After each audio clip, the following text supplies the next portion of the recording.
and we won't say what that song was, but you know, yeah, I mean, there are certain things like that. But one thing that I think has stuck with me is my focus. I have this sheer level of focus that is the similar focus to what I had when I was flipping light switches on and doing all that stuff, that I've been able to use and utilize to quote-unquote mainstream myself and do what I've done.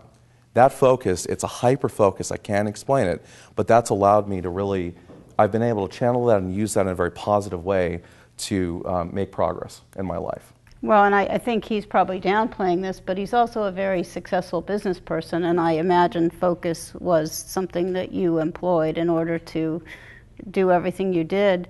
One part of the book that I really enjoyed was your description of how you went to college and worked 80 hours a week at the same time. So maybe you can tell them a little bit about how all that came in. Wasn't it? It was about 60 or 70. Oh, 60, but yeah, I went to Pepperdine. It's a very expensive school. I'm still paying for it. I'd highly recommend it, but it is an expensive school, and I paid my way through school. One of the things my parents did is they imparted in me, you know, a sense of value, and a sense of you know, money and things like that. And my mom had lupus, which she was diagnosed with in 1987, and my parents lost everything pretty much as I was going to college. And so, yeah, I needed to support myself. And I found a job at a small answering service in Malibu. Very cool job, but I worked at it quite a bit. And it was great. But you know what? When I look back at it, yes, it allowed me to support myself and become independent, but it also was an escape. It was an escape from me having to develop social relationships and do all that other stuff through college.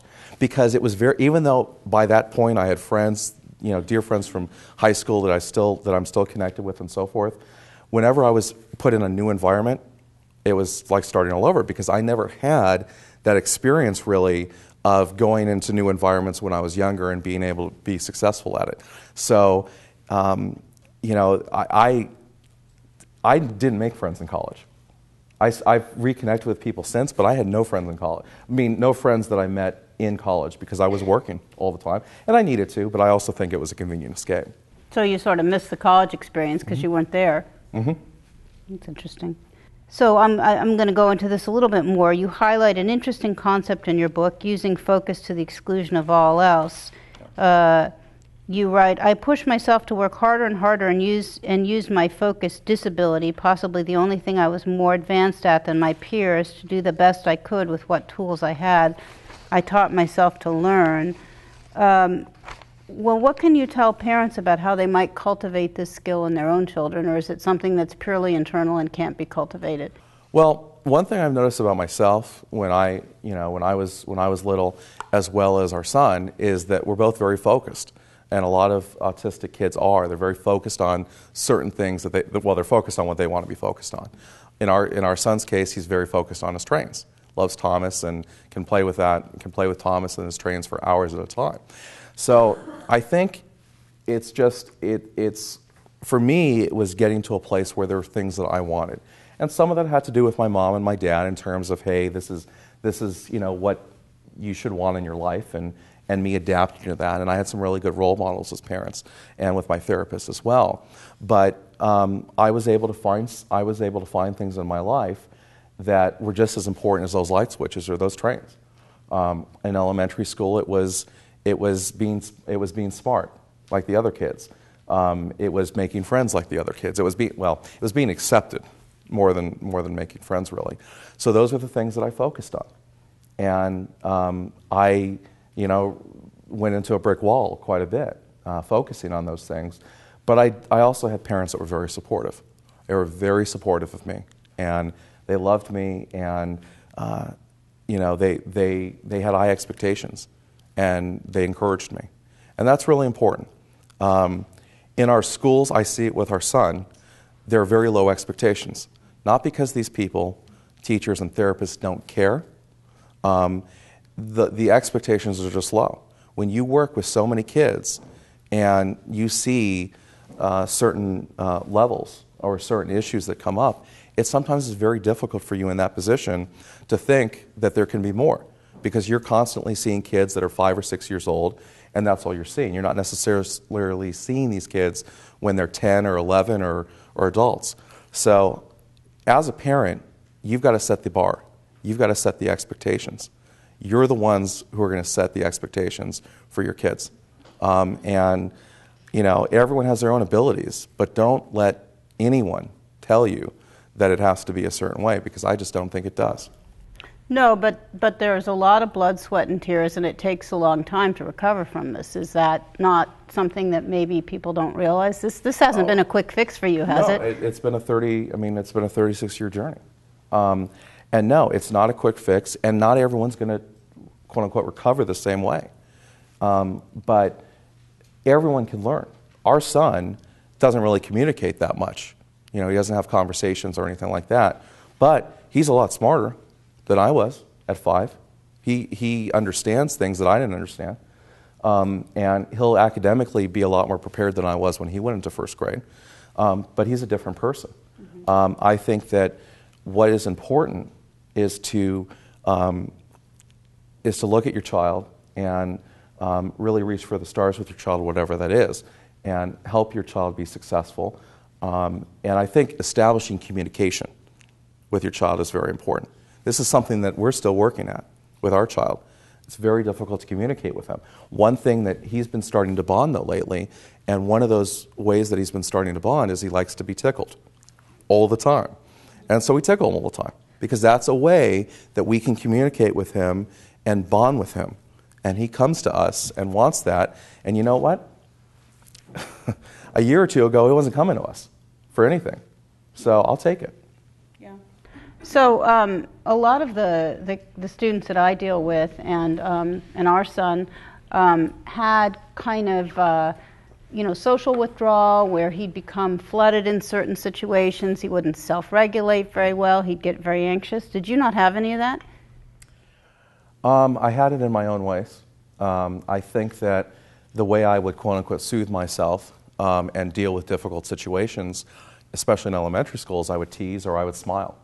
In high school, I had a nickname called Smiley because I smiled all the time, sometimes in inappropriate situations, because I was nervous. I was scared to death about, what to say and how to be and so forth back then. So that's the way it came out in me. But I also think that, I wanted to be accepted. So a lot of times I just had to internalize those feelings because I didn't want to look badly, so to speak. But you didn't, let's say, go home and put yourself in the closet and rock for hours or anything like that? I wouldn't rock. I would put myself in the closet. I write about it in the book. I didn't rock or anything. Yeah, I would put myself in the closet sometimes, and turn the light off. It was really safe in there, especially with the light up. And sometimes I just say, wish I could spend the next few days in here. So I would do that a lot. In a lot of ways, it was just something I had to deal with, and it was difficult. And I acted out in my own ways, and I did my own things. But it was, it was difficult, and I wish I wasn't as alone as I was, because it was very lonely growing up, despite the people that were around me. So you write about your physical awkwardness growing up and the lack of therapy devoted to strengthening your eye-hand coordination and so on. You say, no one ever considered physical therapy to help me overcome my awkwardness, or occupational therapy to coach me in social skills. My therapist never expected me to need them, and my mother didn't think they were important. I no longer displayed any outward signs of autism, but my psychological and emotional development remains significantly delayed. So how did you deal with all of that? Well, it was very difficult. So, one of the things I used to like to do is I used to like to play basketball with the kids in school and so forth. And I had no business doing that, but I would do it. I would try and play basketball. And even if I was the last kid picked on a team, I would do it. And yeah, I wasn't coordinated. It was laughable. We joke about it today. But I just did it. But no, there wasn't any support for that stuff back then.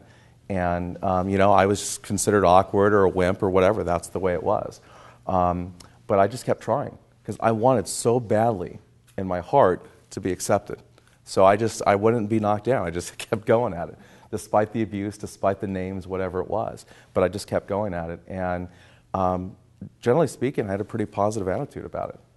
Well, considering the circumstances. Well, you seem to be blessed with a cheerful disposition in general, which is just, something that one can't pre-order, but it's a nice way to be. I'm curious if you can tell them, I've asked John a lot about this, and I'm not done asking him.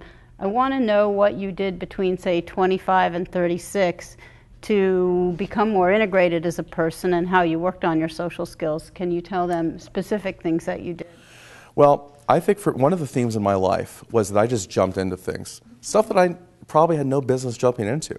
But I did, and by the time I jumped into it, there was no kind of getting out of it.